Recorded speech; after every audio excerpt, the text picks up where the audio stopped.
কেঁচুৱা নহয়, এজনী 2-3 বছৰীয়া ছোৱালী লৈ আহিছে সাক্ষী। 2-3 বছৰীয়া ছোৱালী মোৰে চাইছে, সাক্ষীয়ে কৈছিল মোৰ একেবাৰে ছোৱালীৰ বাপেক হোৱা ইচ্ছা আছিল হয়। চোৱা ভগৱানে তোমাৰ ইচ্ছা পূৰণ কৰি দিব।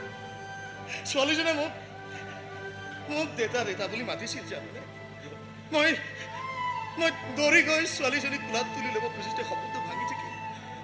চকু দুটা মেলিহে গম পাওঁ মই ডকাইতে কাৰোবাৰ দেতা কম কেনেকৈ। এই সাক্ষী, মই ডকাইত নহয়, মই গুণ্ডা ডকাইত আছিলো। এতিয়া নহয়তো, এবাৰ চা না, এবাৰ চা, একেবাৰে মৰা মানুহ হৈ পৰি আছো। এবাৰ তোৰ ছোৱালীজনীক পঠিয়াই দে,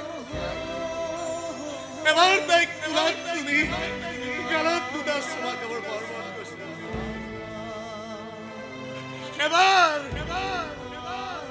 এবাৰ তাইক মাতিব দে না।